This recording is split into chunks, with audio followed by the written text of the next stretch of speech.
Hello friends, તમારું સ્વાગત છે મારી ચેનલમાં। આજે આપણે બનાવીશું શિયાળા સ્પેશિયલ ઠંડીમાં ખાવાની મજા પડી જાય તેવા ઉત્તર ગુજરાત મહેસાણાના ફેમસ તુવેર ટોઠાની રેસીપી। તો આ તુવેર ટોઠાને સ્પેશિયલ જલેબી, બ્રેડ અને સલાડ સાથે ખાવામાં આવે છે અને ખાવામાં તો એટલા ટેસ્ટી લાગશે કે તમે એકવાર બનાવશો તો વારંવાર બનાવવાનું મન થશે અને એકદમ ઝડપથી બની પણ જાય છે। તો ચાલો ઓરિજિનલ તુવેર ટોઠાની રેસીપી બનાવવાનું શરૂ કરીએ। રેસીપી સારી લાગે તો વિડીયોને લાઇક કરજો, વધારેમાં વધારે શેર કરજો અને જો તમને મારી રેસીપીઓ સારી લાગતી હોય અને હજી સુધી ચેનલને સબસ્ક્રાઇબ ના કરી હોય તો સબસ્ક્રાઇબ કરીને બેલ આઇકનને પ્રેસ કરજો એટલે નવી રેસીપીના નોટિફિકેશન આવશે। તો ચાલો બનાવીએ।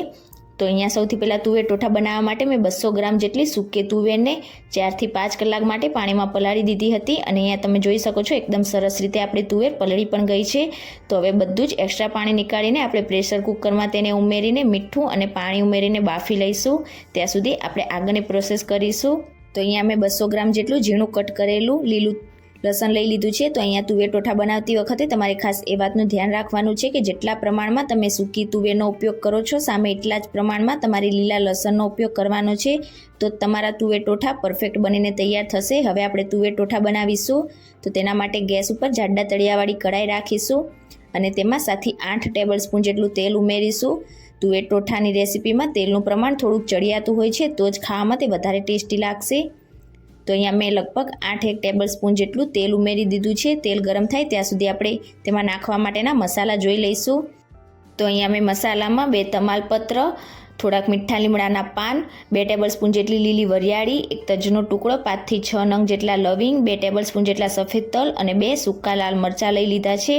તો આ બધા જ મસાલા તમારે લેવાના છે એટલે એકદમ પરફેક્ટ તમારા ઓરિજિનલ તુવેર ટોઠાનો ટેસ્ટ આવશે। તો હવે આપણું તેલ ગરમ થઈ જાય એટલે તેમાં 1 ટીસ્પૂન હિંગ ઉમેરીશું અને આ રીતે આપણે જે બધા મસાલા લીધા હતા તે પણ આપણે તેલમાં ઉમેરી દઈશું અને તરત જ હવે આપણે જે લીલું લસણ કટ કરીને રાખ્યું હતું 200 ગ્રામ તે આપણે બધું તેલમાં ઉમેરીશું। આ બધી વસ્તુ જ્યારે તમે ઉમેરો ત્યારે ગેસની ફ્લેમ તમારે સ્લો રાખવાની છે અને હવે મીડિયમ ટુ સ્લો ગેસની ફ્લેમ ઉપર આપણે લસણ અને બધા મસાલાને એકદમ સરસ રીતે મિક્સ કરીને સાતળીશું।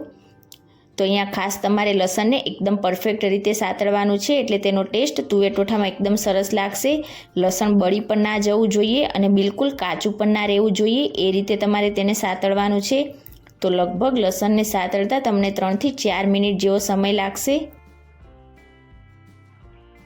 તો લગભગ 3 થી 4 મિનિટ જેવું થયું છે અને તમે જોઈ શકો છો મેં આ રીતે લસણને સાતળી લીધું છે અને આપણા લસણનો કલર ટ્રાન્સપરન્ટ થઈ ગયું છે। તો આ રીતનું તમારે લસણ સાતળવાનું છે। હવે આપણે તેમાં 2 ટીસ્પૂન આદુની પેસ્ટ ઉમેરીશું। તો અહીંયા આપણે તુવેર 200 ગ્રામ જેટલી લીધેલી છે એટલે આદુનું પ્રમાણ પણ આપણે તે રીતે જ રાખીશું। હવે આદુની પેસ્ટને પણ આપણે એકદમ સારી રીતે તેલમાં મિક્સ કરીને તેને પણ 1 થી 2 મિનિટ માટે સાતળી લઈશું। તો અહીંયા જેટલી પણ વસ્તુ તમે ઉમેરો તેને બધી વસ્તુને મીડિયમ ટુ સ્લો ગેસની ફ્લેમ પર એકદમ સરસ રીતે તમારે સાતળવાની છે એટલે ઓરિજિનલ તમારા તુવેર ટોઠાની રેસીપી બનીને તૈયાર થશે। તો લગભગ 1 થી 2 મિનિટ જેવું મેં આદુની પેસ્ટને પણ એકદમ સરસ રીતે સાતળી લીધું છે અને લસણ તમે જોઈ શકો છો આ રીતનું તમારે સાતળવાનું છે, કાચું પણ ના રહે અને બળી પણ ના જાય એ વાતનું તમારે ખાસ ધ્યાન રાખવાનું છે। તો અહીંયા આદુ અને લસણ બંને એકદમ સરસ રીતે સતળાઈ ગયા છે। હવે અહીંયા મેં 4 થી 5 મીડિયમ સાઇઝની ડુંગળીની આ રીતે પેસ્ટ કરી લીધી છે। તો જ્યારે તમે પેસ્ટ કરો ત્યારે તમારે તેમાં પાણીનો ઉપયોગ બિલકુલ પણ નથી કરવાનો। તો હવે ડુંગળીની પેસ્ટને આપણે એકદમ સારી રીતે મિક્સ કરીશું અને જ્યાં સુધી ડુંગળીની કચાશ દૂર ના થઈ જાય ત્યાં સુધી આપણે તેને પણ મીડિયમ ગેસની ફ્લેમ પર સાતળીશું। તો લગભગ ડુંગળીની પેસ્ટને સાતળતા 2 મિનિટ જેવું થઈ ગયું છે અને આપણી ડુંગળીની કચાશ બધી જ દૂર થઈ ગઈ છે અને તેનો હલકો કલર પણ ચેન્જ થઈ ગયો છે। તો આ રીતે તમારે ડુંગળીની પેસ્ટને સાતળી લેવાની છે અને હવે ડુંગળીની પેસ્ટ સતળાઈ જાય એટલે અહીંયા મેં 1 બાઉલ જેટલા લીલા મરચાંની પણ આ રીતે પેસ્ટ કરીને લઈ લીધી છે। તો તે પણ આપણે ઉમેરીશું। તો અહીંયા જે પણ વસ્તુની તમે પેસ્ટ બનાવો તેમાં પાણીનો બિલકુલ પણ તમારે ઉપયોગ નથી કરવાનો। હવે મરચાંની પેસ્ટને પણ આપણે એકદમ સારી રીતે મિક્સ કરીને તેને પણ 2 થી 3 મિનિટ માટે સાતળીશું। તો અહીંયા મેં જે મોળી વેરાયટીના મરચાં આવે છે તે લીધેલા છે, વધારે તીખા હોય તેવા મરચાંનો ઉપયોગ નથી કર્યો। તો હવે લગભગ 2 મિનિટ પછી આપણી મરચાંની પેસ્ટ પણ એકદમ સરસ રીતે સતળાઈ ગઈ છે અને હવે મરચાંની પેસ્ટ સતળાઈ જાય એટલે અહીંયા મેં જેટલા પ્રમાણમાં ડુંગળી લીધી હતી એટલા જ પ્રમાણમાં મીડિયમ સાઇઝના 4 થી 5 નંગ જેટલા ટામેટાની પણ આ રીતે પેસ્ટ કરીને લઈ લીધી છે। તો તેને પણ ઉમેરીશું, મિક્સ કરી દઈશું સારી રીતે।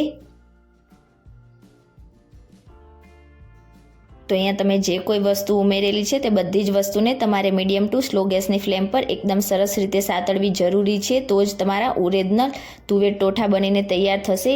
તમે ગ્રેવીને જેટલી સારી રીતે સાતળશો એટલા જ તમારા તુવેર ટોઠા ટેસ્ટી બનીને તૈયાર થશે. અને ખાસ તમારે તુવેર ટોઠા બનાવતી વખતે તેલ પણ થોડુંક ચડિયાતું રાખવાનું છે. તો અહીંયા બધી જ ગ્રેવી આપણી એકદમ સરસ રીતે સતળાઈ ગઈ છે. ગ્રેવીનો હલકો કલર પણ ચેન્જ થઈ ગયો છે અને તેલ પણ સેપરેટ થઈ ગયું છે. તો આ રીતે તમે મીડિયમ ગેસની ફ્લેમ પર સાતળશો એટલે બિલકુલ પણ તમારી ગ્રેવી બળી નહીં જાય અને તેનો ટેસ્ટ પણ એકદમ સરસ આવશે. તો હવે આ રીતે ગ્રેવી કૂક થઈ જાય એટલે આપણે તેમાં મસાલા કરી લઈશું. 1 ટીસ્પૂન ગરમ મસાલો ઉમેરીશું.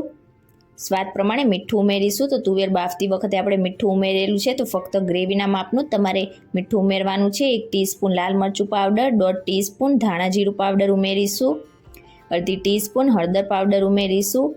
બધા જ મસાલાને આપણે એકદમ સારી રીતે મિક્સ કરીને સાતળીશું અને જ્યાં સુધી તેમાંથી તેલ સેપરેટ ના થઈ જાય ત્યાં સુધી આપણે તેને થવા દઈશું.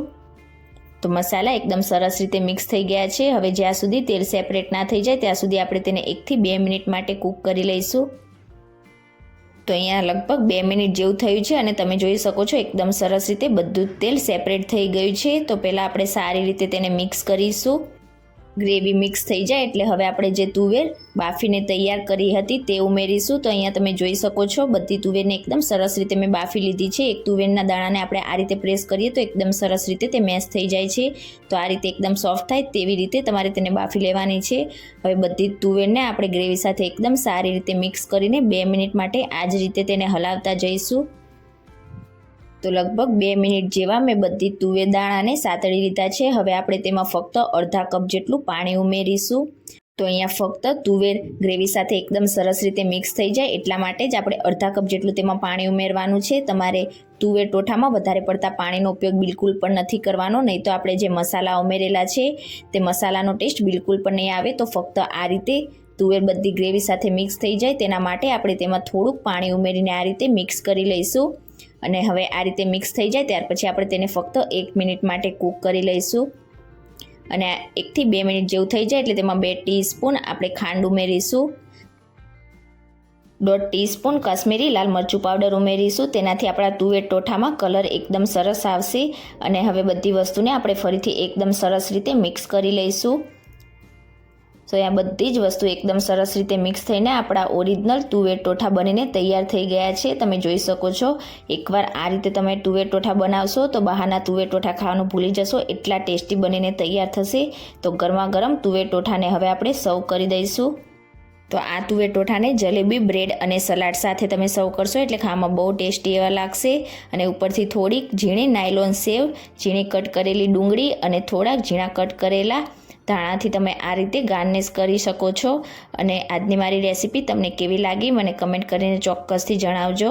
રેસીપી સારી લાગી હોય તો વિડીયોને લાઇક કરજો, વધારેમાં વધારે શેર કરજો અને ચેનલને સબસ્ક્રાઈબ કરીને બાજુમાં રહેલા બેલ આઇકનને પ્રેસ કરજો એટલે નવી નવી રેસીપીના નોટિફિકેશન આવશે. Thank you for watching.